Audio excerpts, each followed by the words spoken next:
Listen close, it's the occult folks.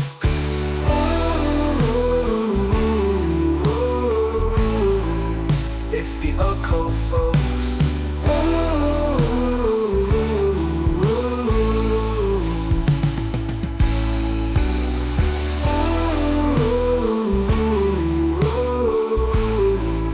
It's the occult folks.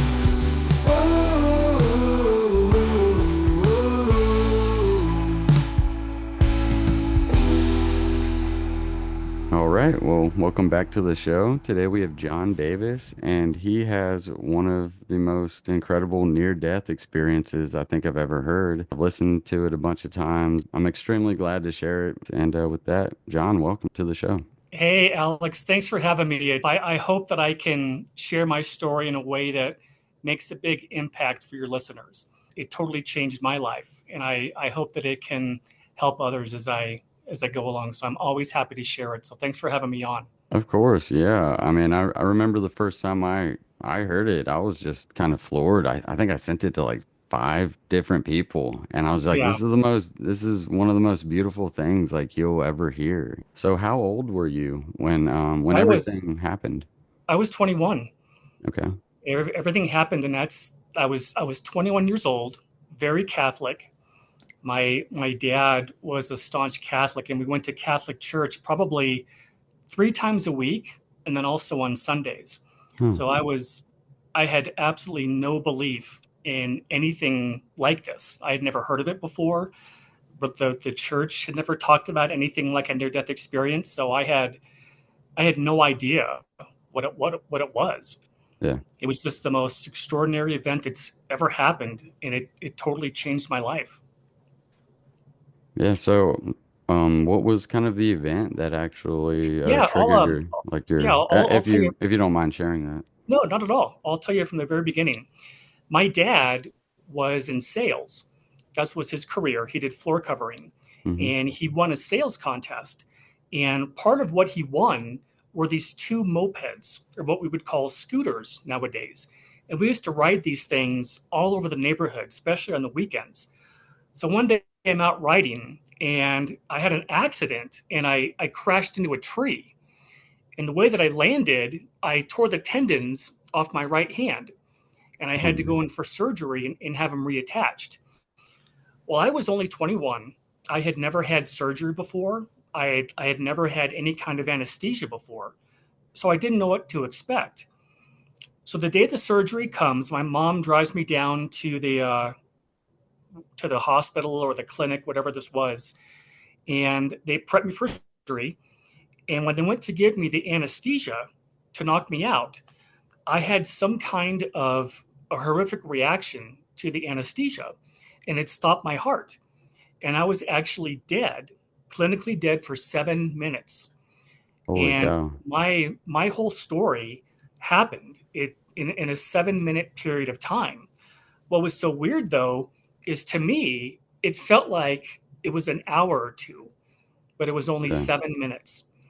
And I'll Wow. give you a little bit of a backstory for your listeners. Mm-hmm. You know how a lot of people, when you hear about a near death story, you hear about the person having some kind of an accident and they're floating above their body, looking down at everything. Then they Mm-hmm. become aware of a tunnel and they start going down the tunnel and then they're met by somebody. Usually it's a relative, a loved one, someone who passed before them, who tells them it's not their time and they have to go back. Well, at the other end of this tunnel, there's a white light typically. And we've never known what happens, what's on the other side of that white light, because everybody is always sent back. And the ones that have finished their lifetimes, they go into the light and we can't hear from them. So we've always wondered what's on the other side of this light. Well, with my experience, my NDE begins on the other side of that white light. Oh That's where wow. mine starts. And to this day, still don't know how they did that. I cannot understand how they knew I was coming. And that's the thing that's so strange about my experience, even to this day. And I'll get into this a little bit later, but I Mm-hmm. don't understand how they know when we're coming, when we finish our lifetimes. But they do know, and they're waiting for us. So that's how my whole thing started. And so Interesting. when I died, the very next second, I woke up and I was standing in the most beautiful building I had ever seen. It was made of beautiful white polished marble, and it was so long I couldn't see the end of it. My first thought was, this hospital is so big, I had no idea it was this large. Well, on the right hand side of me were all these beautiful, tall, white marble columns, about 6 feet apart, maybe 20 or 30 feet high, going all the way down this corridor. In the middle of this building were these tables, white marble tables with benches on each side. And every table, I mean, there must have been thousands of these tables that were going down, and about, again, every 6 feet apart. And there were two people sitting at every one of these tables. In the left hand side, when I looked to the left, there were these doorways that looked like they had been cut out of solid marble. And when you looked inside these doorways, it was like looking inside space. Well, right about this time, in my left ear, I heard, "My name is Alan. I'm your spirit guide." And I had never heard of a spirit guide before. I didn't know anything about any of this. Yeah. But as my whole story unfolded, Alan was talking to me in my left ear, and he was telling me every single thing I was seeing. And that's how I'm able to tell people what actually happened during my NDE experience. Hmm. Well, what the people were, there were two people at every one of these tables. Yeah. And my guide told me that they are what are called orientation counselors. Their job on the other side, or heaven, or the afterlife, whatever you want to call it, their job is to help counsel people when they finish a lifetime. And the reason that they're there is most of us, we don't remember where we're from. And I don't understand the mechanics of how it works, but for most of us, when we come into a lifetime, our memories are washed from where we're from. Yeah. So a lot of times when somebody passes and they get to the other side, they can be really confused. That's what these orientation counselors do. They So help was people. Yeah, Oh, sorry. So was that the first like room and setting that you kind of woke up to after that? exactly. Okay. Yep. Okay. My guide said, "Look at the next tunnel." So I looked up at the next tunnel, and there was a man coming through. He was an elderly gentleman, probably in his 80s or 90s. He had lived a long life, and he had his right hand over his chest like he had chest pain. And my guide said he died from a heart attack. Well, what these tunnels are, and I didn't think at the time to ask my guide how these tunnels work, but they somehow connect Earth with the other side. So everybody who passes goes through these tunnels, and they see the white light. And when they pass into the light, they end up in the orientation center where this gentleman was.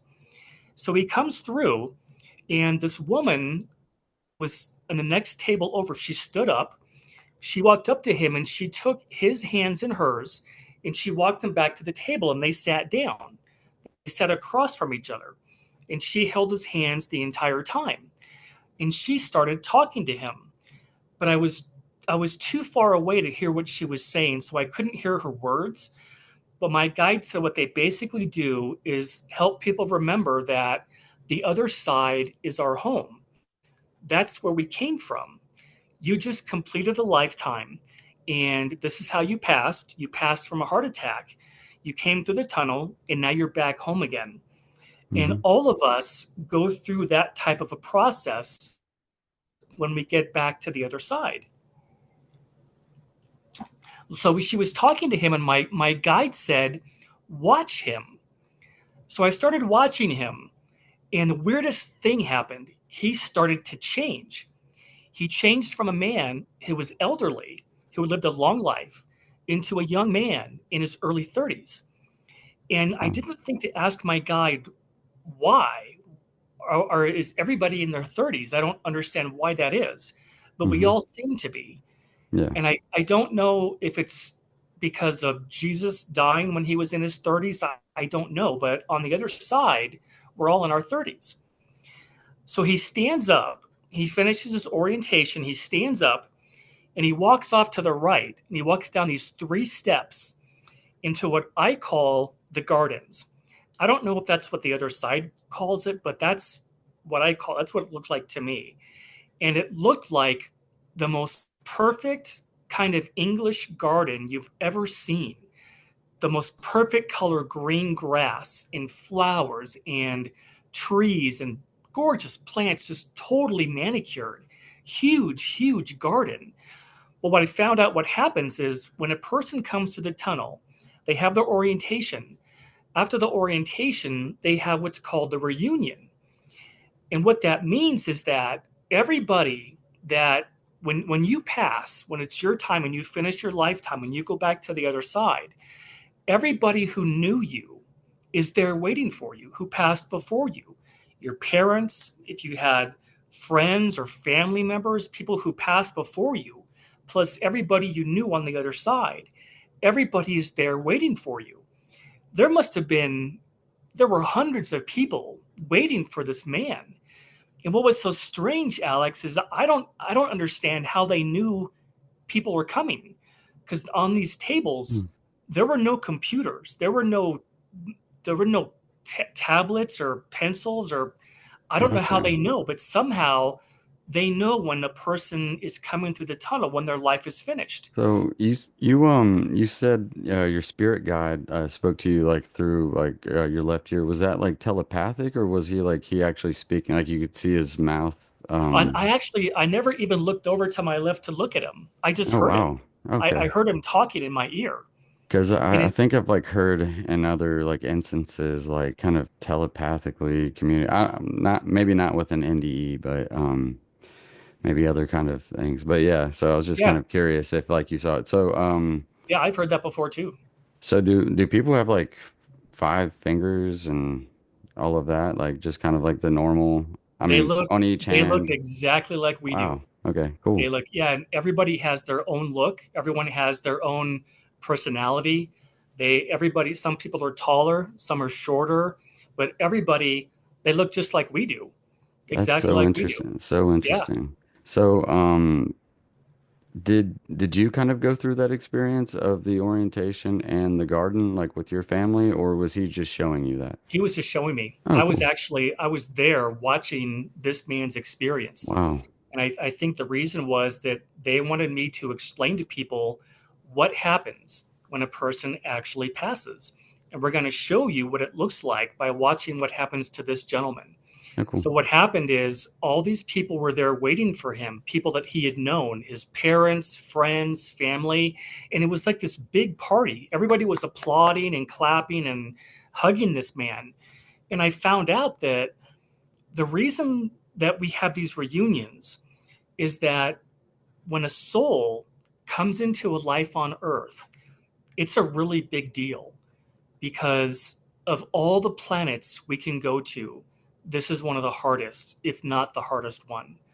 So when you come here, it's a really big deal. And when you finish a lifetime, when you actually finish your life and you go back, it's a big deal. And it's a huge celebration because life on this planet is it's hard. There are just times where everybody will have their Mount Everest moment, and it's a hard place to get through. And that's why they have such a big reunion for people, because there are many souls who won't come here because it is so hard. So we're actually warriors and there are so many people on the other side that are rooting for us. You have no idea how many. So many people root for us, and because they know how hard it is. Yeah. It's just a really hard place to come and a hard place to finish a lifetime. But that's one of the reasons why we come here. On the other side, there is no conflict. There's nothing to work through. There's there's no war, there's no hunger, there's no poverty, there's no disease, there's nothing like that. And you can still learn on the other side. That you Everybody still learns and still grows. Hmm. But if you want to learn how to ride a bike, somebody can explain it to you over and over again. but until you actually ride the bike yourself, you don't know what it's like. And that's kind of like an kind of a metaphor about when we come into a lifetime here. You Hmm. come in to learn things that you can't learn on the other side. And one of the hardest things I think for people to understand sometimes is that we learn the best when we go through something hard. And if you look back at your own life, the person that you've become is because of all the things you've been through. And one of the reasons that we come here is to learn and to grow. And I think that's because when God created all of us, He gave us all this desire and curiosity to always want to learn. So learning never ends. It goes on for eternity because we go on for eternity. And we can learn and grow and develop, and that's one of the primary reasons why we come to this planet. So that was the reunion. The Hmm. next thing my guide took me to, oh, I want to back up a second. Oh, I forgot to tell you this. He took me to the outside first of all these buildings to show me what they look like. And then he took me to the inside. And Oh, I wow. don't know where I actually was. I don't know what the other side calls this place that I was, but it was a very small area of the other side. The other side is like a planet. And it kind of felt like a college campus where you've got your history building over here, your English building here, your science building there. All these buildings that he took me to were in the same general area. And I just don't know what this place was called, but it was really busy. There were Mm. people everywhere. It was like being in a city. So he takes me to this building, and it's this huge rectangular building with white marble columns all along the perimeter.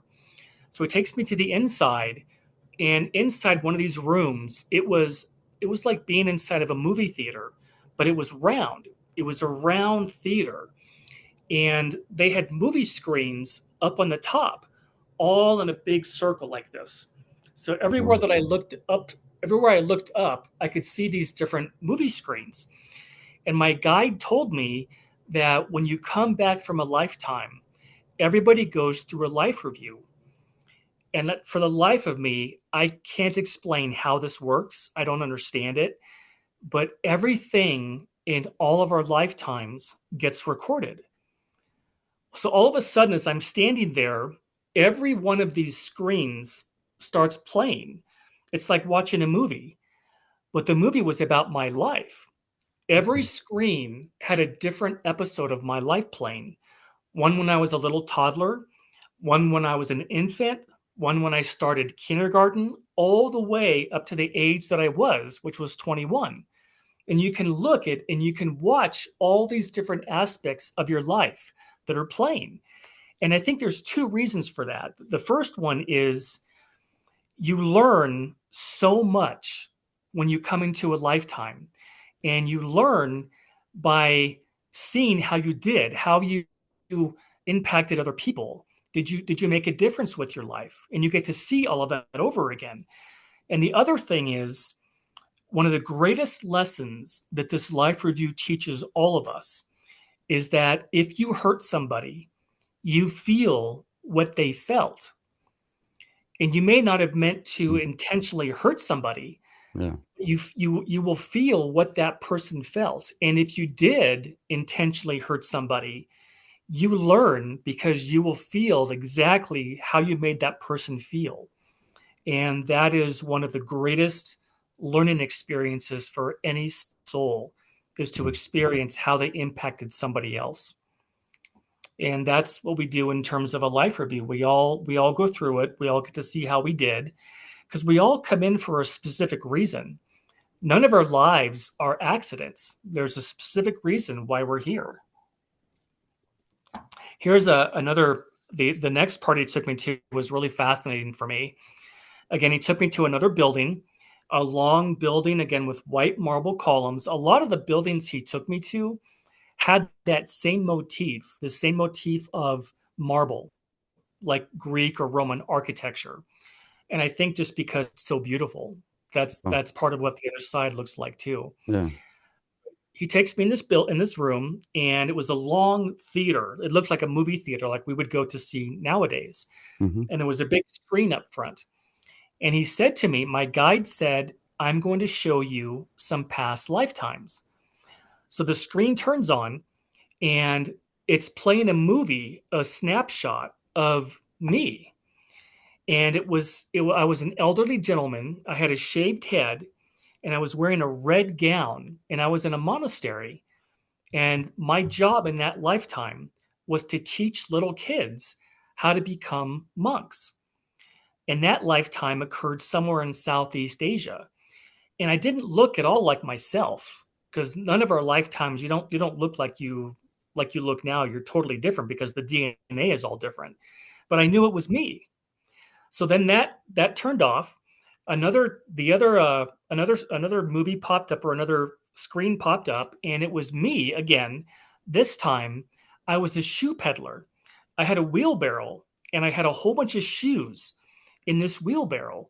And in that lifetime, what I did for the village is I fixed people's shoes.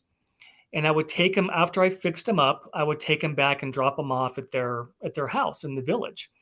And that lifetime took place somewhere in Eastern Europe.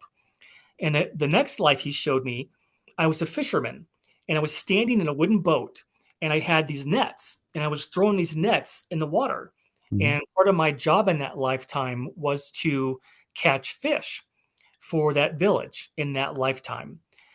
And the past life part, it was hard for me to accept at first to accept this, because how I was raised religion wise, Mm-hmm. there was no talk about reincarnation. Past lifetimes didn't exist. You only had one life, one time on this planet. But it turns out that a soul can have as many lifetimes as they want. It's totally up to the individual soul.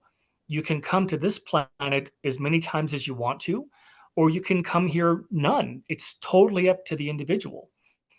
So I had a hard time at first believing that this was real. But Mm-hmm. after I kept thinking about it, it was like, oh my gosh, it makes perfect sense, because we have been around, our souls have been around forever. Of course, you can have as many lifetimes as you want to. It's Yeah. totally up to the individual soul. So that was that part. The next place he took me to was this beautiful, gigantic, round building. And it was, I can't even explain how large this building was. It was just gigantic. The only thing I can think of that comes anywhere close to it is what we have in Egypt with the pyramids. And it had a big dome on top, a big round dome. And again, it had those pillars, the marble pillars, all along in a big circle. And for whatever reason, this is the building we go to when we want to plan a lifetime. And my guy didn't tell me why. He just said that this is where we go when we plan a lifetime. So we go inside, and he leads me up to a marble table. And on the marble table, there was a rolled up scroll with a blue ribbon around it.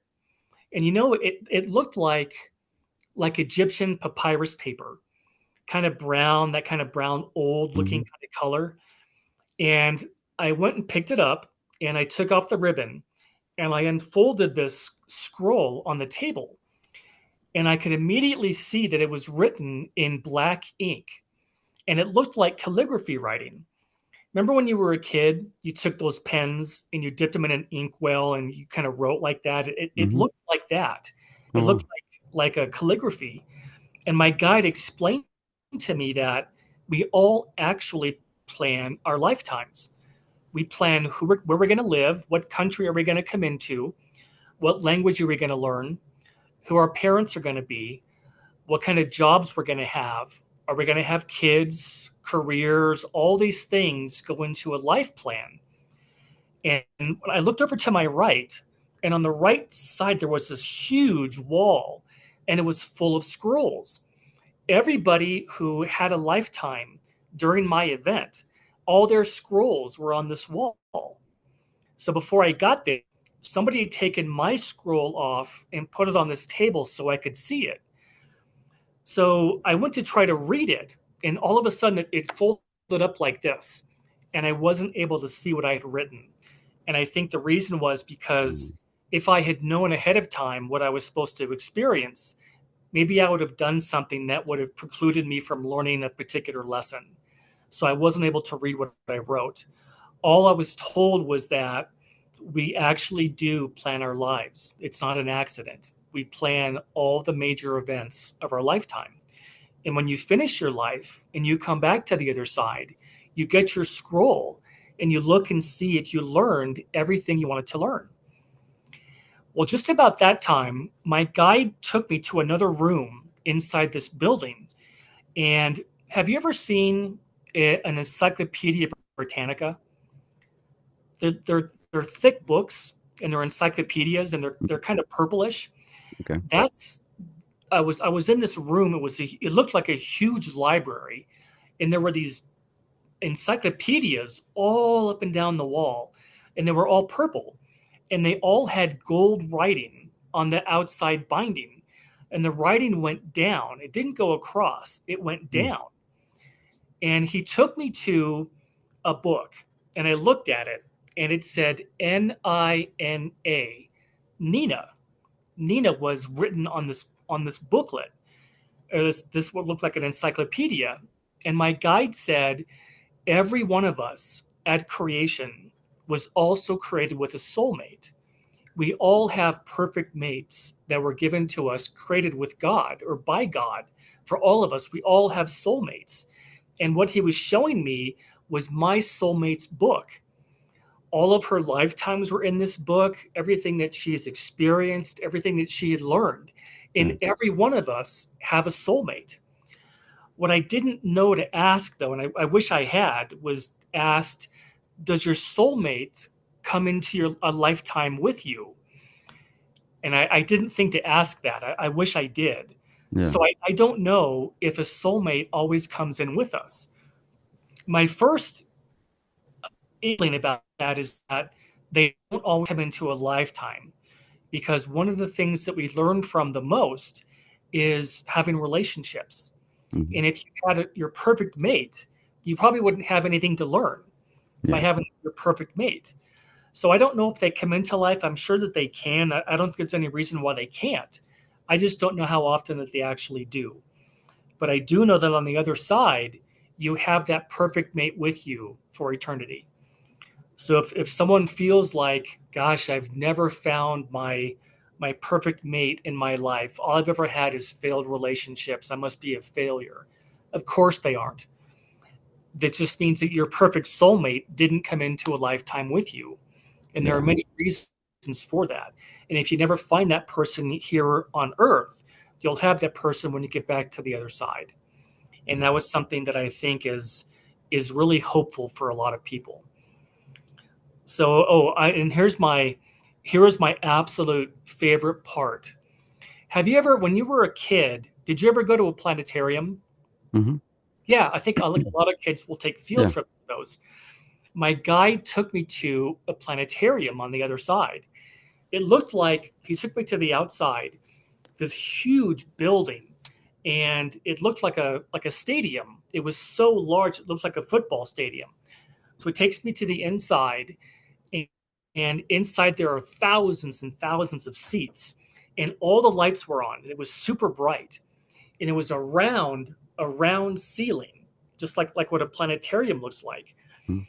And there was a gentleman behind me, and on the other side, everybody who is there seems to have what we would call jobs, but they're not jobs where you have to make money to pay your bills.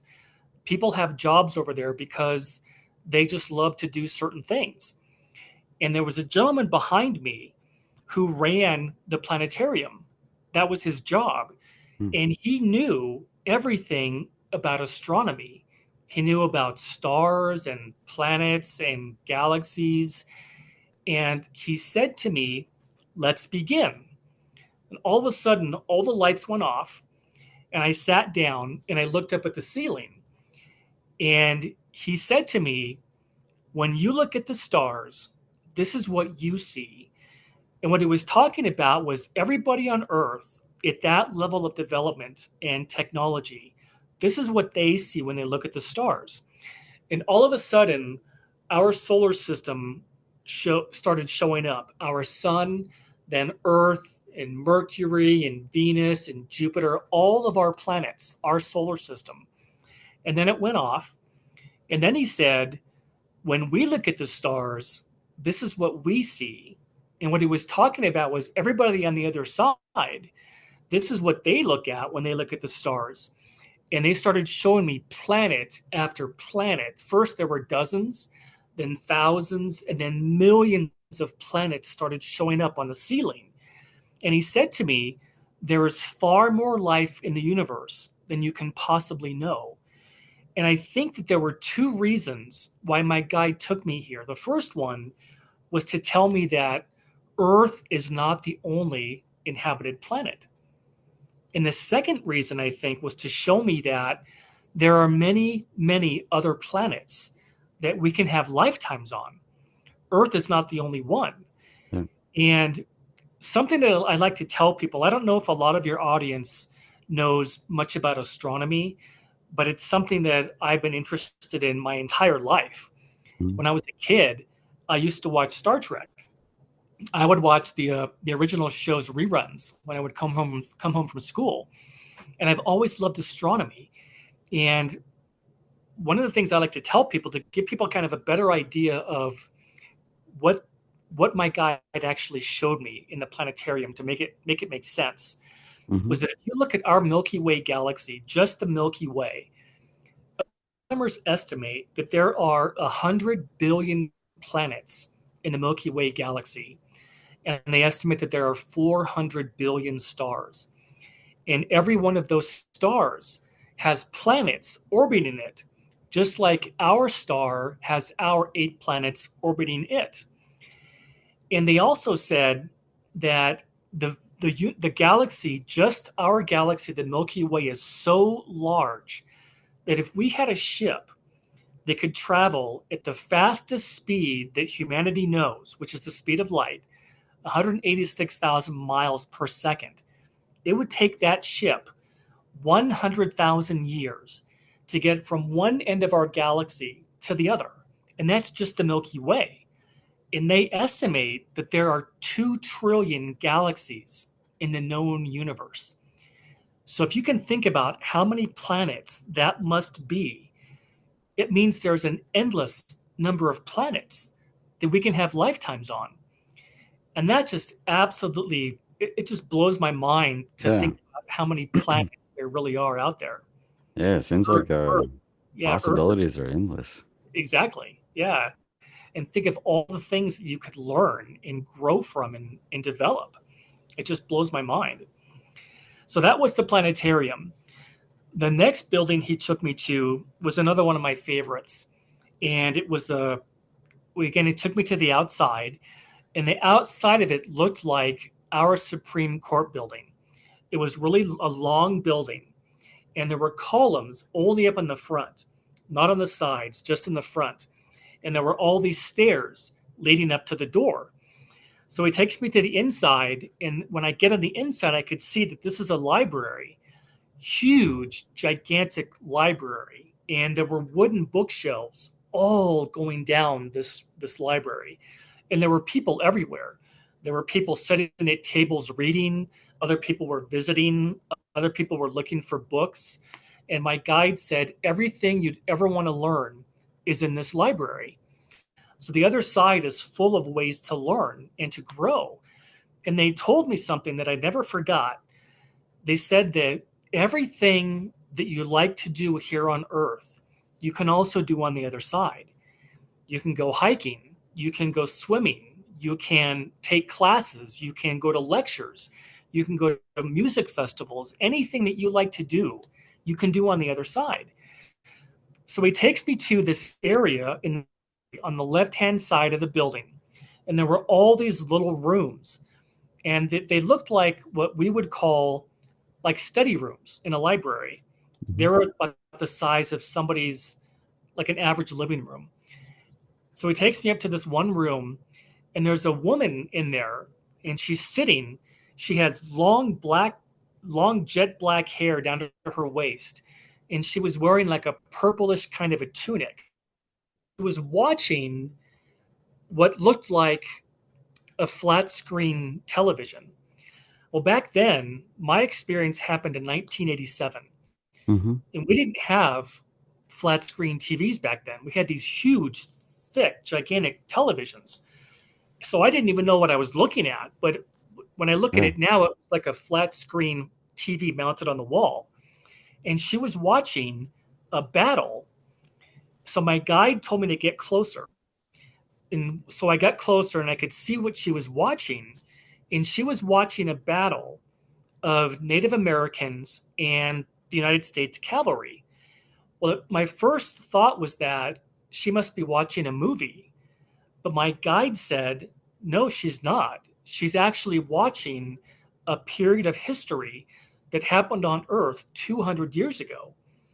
And then he explained to me that anything that you want to learn about on any planet or just Earth, you can go to these rooms in this library and you can watch what happened, what history was.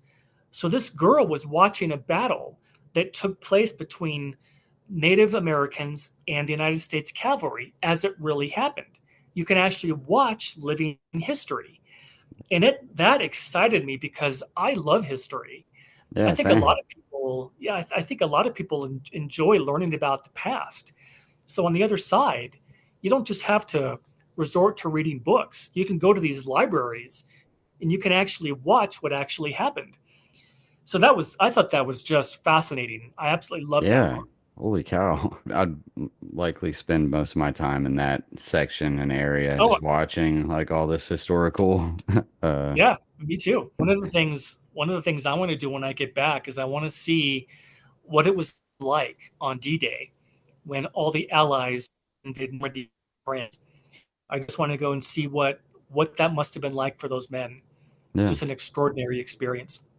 The next place he took me to a castle, and a castle that looks just like you would think of a castle in Europe, England or France or Scotland, made out Mhm. of stone, beautiful, large, gigantic castle. And he told me to go inside. So we go inside, and the first thing I notice is that there's a huge the whole thing is full of red carpeting. And you feel like when you walk in, like you're royalty. And on both sides of the castle walls, there were life size paintings. Maybe about every 6 feet apart, there was another life size painting. And what it was, there were paintings of people who were kings or queens or princes who lived in these different castles during Earth's history. So you could walk in, you could see what people looked like, and in front of every one of these paintings, there was a podium, and on the podium was a book. And what it was if you wanted to go and learn about a person's lifetime who had a life as a royal in Europe, you could look at this book. You could read about their lifetime, what they were like, what they learned, what they did. So you could walk in, see what they looked like. You could see the kind of clothing that they wore. And you could take this book and you could read about their lifetimes. Well, right about then, I looked over to my right, and there was you know how castles have those circular stairwells? Hmm. She was walking down this stairwell, and she had shoulder length, kind of strawberry blonde hair, and she was wearing kind of a peach colored robe or a tunic. And she walked up to me and she spoke to me. And I still, to this day, I still kick myself for what I said to her. She walked up and she said, "Can I help you find anything?" You know what I said to her? The stupidest thing I could ever have said. I said, "No thanks, I'm just looking." I could have asked her anything. It was like Yeah. going to a retail store when they ask you, "Can I help you find anything?" "No, I'm just looking." I Yeah. could have asked this girl anything. "Where am I? What's happening? I thought I was supposed to be having surgery. Where am I?" None of those things occurred to me because I didn't even know that I had died Yeah. during this Learned whole something crazy process. really quick. Yeah, yeah. Quick trip through the And library. yeah. And my guide explained to me that on the other side, this girl loves history. She is what we would call a professor, and she is an expert on medieval times in England, in France, in Europe during the Middle Ages. So if you're on the other side and you wanted to learn about a particular castle or a battle or something like that in medieval Europe, not only could you go to the castle, look at the paintings of these people and what they looked like, you could read about them in this book and you could ask her questions. And she was an expert on that particular era of Earth's history. Well, And that just floored me because I love history. I know a lot of people do, and it's just so fantastic to know that learning that when you pass from this lifetime, learning is forever. We always continue learning. Well, here was the last part of my NDE. My guide took me to this beautiful open field, beautiful white, beautiful blue sky. It was a gorgeous field with wildflowers and grass. And then he disappeared. My guide left, and I was standing there, and all of a sudden, a man appeared there, and it was Jesus. I don't know how I knew it was him. I just knew that this was Jesus. I could see his hair, I could see his hands. He was wearing a white robe or a white gown, and he had a golden sash around, and he had sandals on that laced up his calves. And he spoke to me, and he said, "You must tell them there is no death." And the second he said that, boom, I was right back in my body in that clinic where I was having the surgery. interesting. And that's how my DE ended. And Yeah. I learned from what he told me that what I was supposed to do with my life was to share my experience so that people aren't so afraid of the dying process, because that's humanity's number one fear, is what happens when we die. And I think part of my mission that they gave me was to make sure that I share that with people and tell my story as often as I can. And that's why I love to share my story. Yeah. I mean, holy cow. So, I mean, you're 21, you wake up from that. Do you tell anybody right away? Oh Like, yeah, I told my mom oh, because I didn't know what happened, mm-hmm. and until the surgeon said you died. We lost you Yeah. for 7 minutes. And what was so extraordinary is there were no books out except for one book that was written by Raymond Moody. You may have heard of him. He wrote a book called Life After Life. And my mom had read that book. It came out in 1975. Mm-hmm. And so I read it and realized that, oh my gosh, I actually saw the place where we go to when we finish our lifetime. Yeah. And it was just the most extraordinary experience of my entire life. It changed everything for me.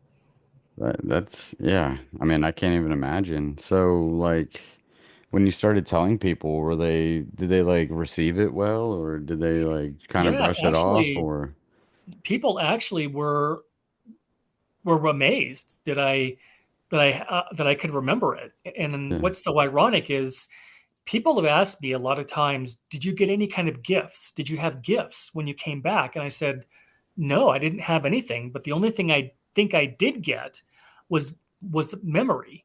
I yeah, normally have a really bad memory, but I remember that experience like it happened yesterday.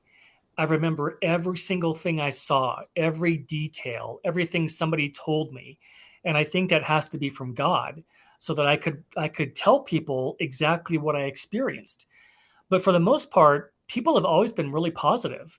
yeah, I'm not trying to change anybody. I'm just here to share my story. yeah. That's what I was And gonna ask next. Like, have you ever thought about like writing a book or anything, yeah, or I actually have thought about that. really Yeah, cool? and I'm definitely thinking about doing that. You have so many incredible details about your story that I think, man, would really resonate in that type of format. But Yeah, I think it would, and I would have the opportunity to get my story out to a lot more people. yeah. So did you see any other like beings like that weren't human on the other side, or was it just like strictly No, like us kind of over there? no, everybody I saw looked just like we do. Okay. I Yeah. only saw what I would say were humans. Yeah. I didn't see any other alien species or anything like that, just people that Yeah. look just like us. And Yeah, man, that's not y- the yeah, I've got so many questions. Like, do people like kind of commit sin or like smoke and drink or anything like that? I didn't see anything like that. I didn't see that anybody had any kind of addictions or any Yeah. kind of vices, or I didn't see anything like that. Not like a Woodstock Everybody, going on up there. yeah, Yeah. everybody I saw was everybody was busy. They were going somewhere or they were talking to people, visiting. Some people were just visiting each other, sitting on the grass. Other people were studying. Wherever I was, it was a place that was really busy. Yeah. And it's not to say that you're busy all the time. It's not like that. It's just like here on earth where you might take a class, you might go to a lecture, you might go to the beach, just kind of like what you do now. But we don't have to sleep over there. Yeah. We don't have to sleep. So um, that's only here on Wow. earth that the Yeah. human body has to sleep.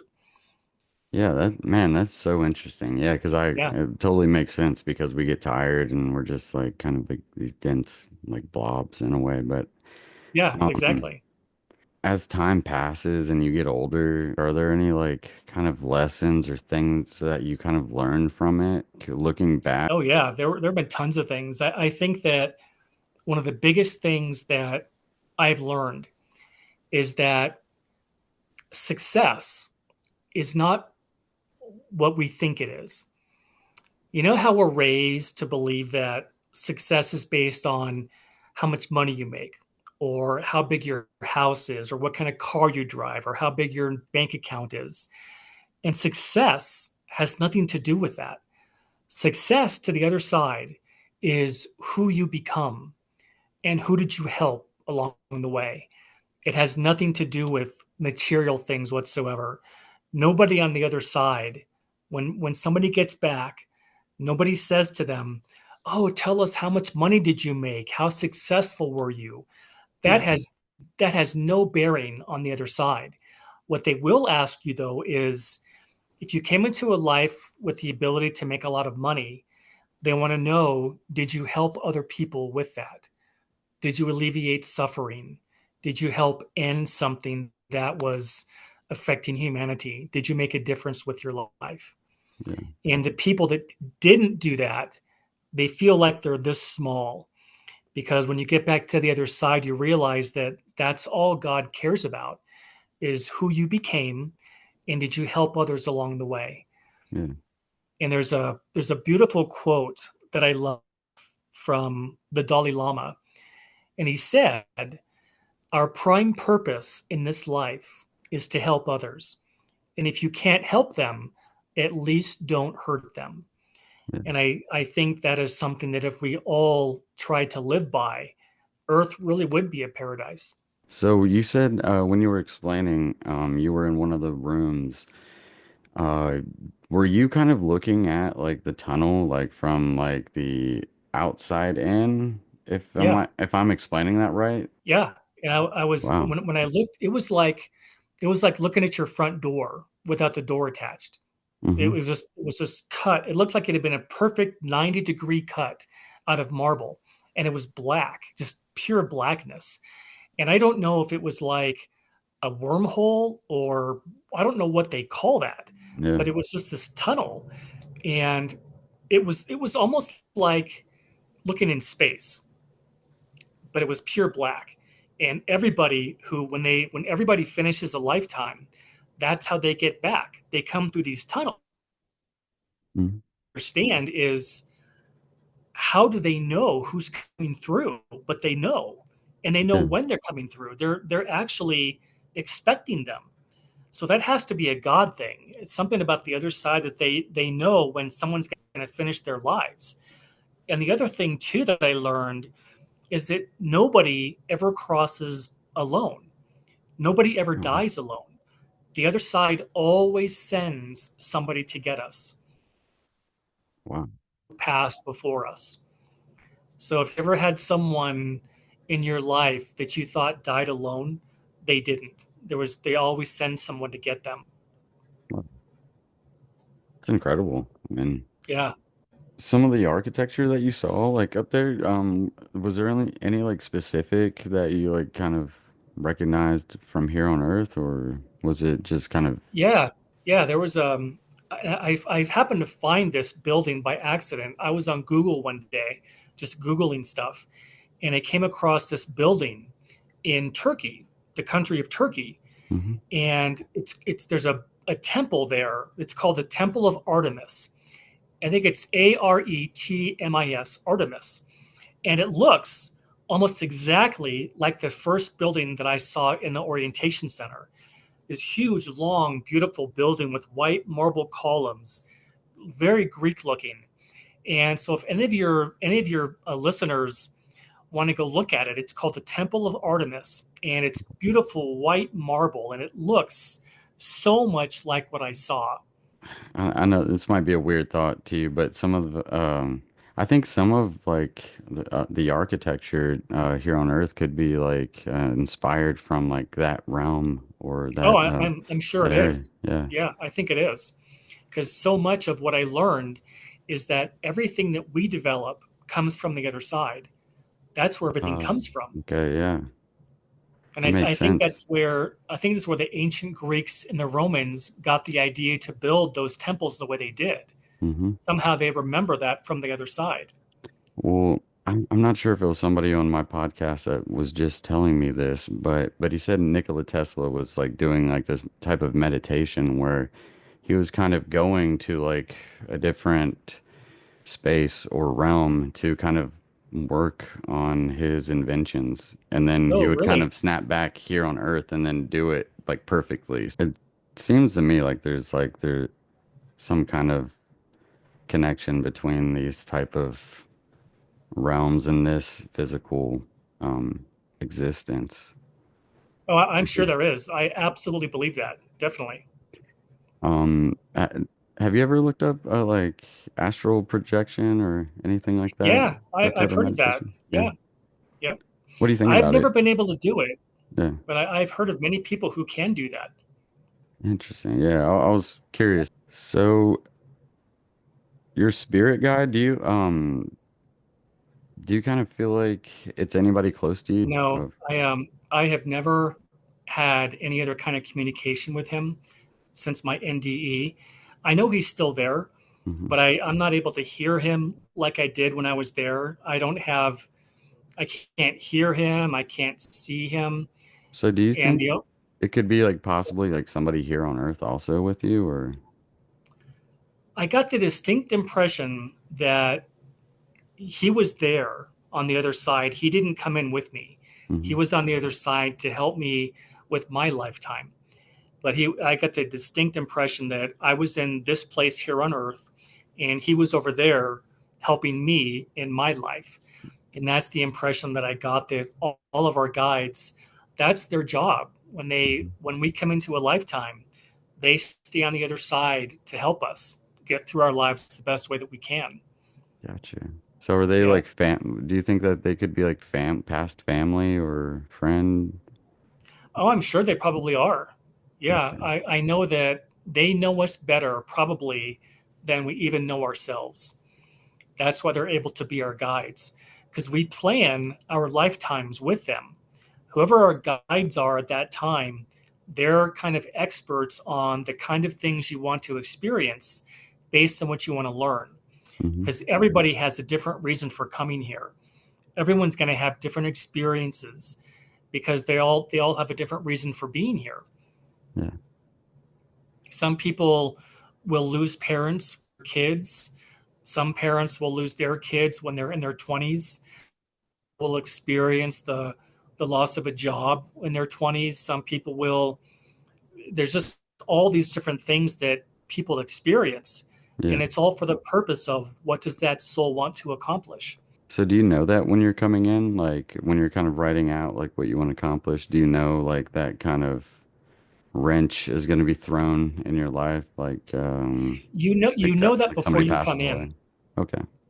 Yeah, but you Interesting. don't know that while you're here, Yeah. but you know it on the other side. It's actually something that you plan for, because here on Earth, nobody on Earth that when they have a lifetime, nobody will ever have a perfect life. And I think that's one of the things I'm supposed to tell people is that you will never have a perfect life. It's there's no point in trying to find that, because that's not the reason why you're here. Yeah. If you wanted a perfect life, you would never have come in. You would have stayed on the other side. Hmm. Everybody comes here to experience things. And the best way that you learn is when you go through something that's hard, something that's challenging. And Hmm. everybody will have those moments in their lifetime. That's why they're here. You kind of like grew up like religious. Since the Mhm. experience, like how do you feel about all that? Yeah, what I learned was that the other side doesn't have a particular religion. On the other side, there's no, you've got your Catholics over here, you've got your Buddhists over here, you've got your Protestants. So none of that exists over there. It's almost like it's more religion here on earth, and the other side is more of a spirituality. Yeah. And what I learned is that God doesn't care what religion you follow, because there isn't just one religion. Hmm. Whatever religion brings you closer to God is the one that you should follow during your lifetime. But there's no hell. God doesn't send anybody to hell because they didn't follow Christianity. That hell, the whole idea of hell and judgment and punishment and damnation, that was all invented by humanity. Yeah. It's not invented by God. Yeah. Well, I agree. It seems kind of like the like religions have been corrupted, by people, Hmm. ultimately, which it's unfortunate, but it's it's human nature, I suppose, is to take something Yeah, great and kind of wreck it. But that's true. Yep, so absolutely. have you kind of set out for any kind of specific thing in order to try to like expedite that type of process of just learning? Whenever I do these podcasts, I always give people my email address, because I know that part of what I'm supposed to do is help people deal with their grief. And I've had so many people contact me who have lost a spouse. Maybe they lost a husband, or they lost a wife, or they had the most horrific death, the death of one of their children. And I think part of what I'm supposed to do is available to talk to people. And I love it when people write me, and because I get on the phone, I call them, we talk, and I let them know that I'm a real person. Yeah. This whole experience actually was real. It really happened. And I think it gives people a lot of hope to know that their loved ones aren't really gone. They're just in a different place. And when your lifetime is finished, you'll get to go be back, you'll be back with them again. It's just a matter of time.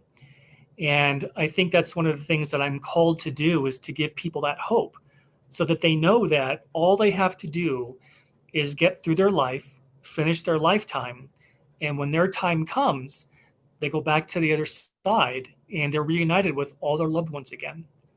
Yeah. It's beautiful, man. I was gonna ask you like about possible like other lives on the I guess other planets that you kind of are able to like enter in life through. Were you kind of able to see how somebody could like enter in one of those type of situations or Yeah, I didn't actually see that. All I know is that when people come into a lifetime, they have to go through tunnels also to get to where they're going. hmm So there's tunnels coming back, and there's also tunnels going to that planet. But in terms of the specifics, I wasn't shown any of that. So I don't know how that is actually logistically coordinated. yeah. I just know that every planet that we incarnate onto has these tunnels. hmm And that's how the souls get back and forth from one planet back to the other side. But Yeah. that's all I was shown. Yeah. That is so cool. Yeah. Do you think it has anything to do with the moon? I've heard a bunch of people bring that up. I don't know why I'm asking, but Yeah, like no, people I've never think it's heard like anything. like it's no, okay. Yeah, I don't Yeah. know. I've just heard like it's people some People on the conspiracy side of things think it's like a portal, like a soul portal. But um, Yeah, that I don't know. It could be. I just don't know. I wasn't shown that. so is it like as like physical of a world as it is here? It's so strange. I can't explain how the things that I saw were there because everything that I saw was solid. Hmm. I mean, the tables were solid. Those tunnels were solid. When I unfolded that scroll on that table, it was solid. It was Yeah. like us knocking on a piece of wood. It was solid like that. Somehow the physics are different. It was almost like where I was more real than the experience we have here. And I don't know how that's possible because we think of the physical as the real world. Yeah. But Earth, our experience here, isn't the real world. The real world is on the other side. All of these planets and galaxies and the potential of lifetimes on other planets, that's what God created for all of us to come and to learn from, to experience. But it's not the real world. Yeah. Our real home is back where we came from, if that makes any sense. Yeah, yeah, absolutely. Yeah, so I'll just end it with this one question. Do you think there's any like one overall lesson that you've kind of learned through this that you would like to share? Yeah, I think that if there was one thing I could tell people, it would be to never give up. I know that even just from my life, I know that life can be very challenging and we go through things that we think we're never going to get through, but it's all for a reason. And if people knew how much other people were rooting for them from the other side, they would know that there really are warriors. They're warriors when they come here. And just the fact that somebody is here, it means that you had the courage and the guts to come in and to learn something new and to develop yourself and to grow and to never give up. Always keep fighting. Always try to be better. Always try to do better. Because at the end of your life, what really matters is who you became from all of your experiences. Because that's what you take with you. You take with you that knowledge and that learning, and that's with you for eternity. Yeah. Man, that's awesome. I've got one more. I'm so sorry. That's I okay. was gonna ask. Sure. So are there any, were there any like hardships or lessons or like anything that you went through in life like after the fact? That you're Oh, like, yeah. oh, that you were like, oh, this was definitely something that like I was like meant like that was meant to happen to me, and I was meant to like grow from, and it like maybe helped you kind of through that process. The one thing that happened to me is when I realized what had happened, I was only 21 Hmm. and I could not understand how was I supposed to live the rest of my life knowing what happens to us when we pass. So I didn't want to be here. The other side, it is so much better than I've ever been able to describe. I don't even have the language to describe how beautiful it is and how wonderful it is. And I wanted to commit suicide. I thought I cannot live here knowing that if I live to be 80 years old, that's 60 years. How am I supposed to live here knowing what it's really like on the other side? I don't want to be here anymore. I don't want to stay here. I want to go back to where I was. And what helped me was realizing what Jesus told me when he said, "You must tell them there is no death." And it was the way he said it. He didn't say, "You know what, John, when you have time, when it's convenient for you, would you mind sharing what we showed you?" It wasn't like that. It was like, "You must tell them there is no death." And that's when I realized that, all right, I'm here for as long as I'm going to be here. I need to make the best out of it that I can and share my story as often as I can. And that was the biggest learning that I took away. Wow. Yeah. I mean. And you're out there doing it. I've been blown away multiple times from that, man. I really, really appreciate you joining and sharing all that with us. Oh, absolutely. It's my pleasure. And let me give you my email address in case any Yeah, of of your course. listeners want to contact me. They're more than happy to reach out. Yeah, yeah. Go ahead and share It's it. it's John J. Davis 65 at iCloud.com. I write back to everybody. Awesome. Yeah. So if you're looking to anything that you heard that sparked your interest, definitely reach out to him. Man, you're so kind, and I really appreciate your time. Oh, Thank my you so pleasure, much. Alex. It was great to meet you. Thanks for having me on. Listen close, it's the occult folk.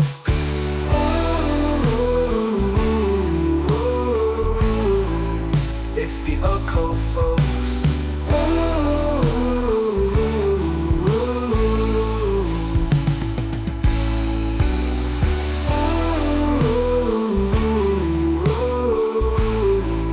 It's the occult folks.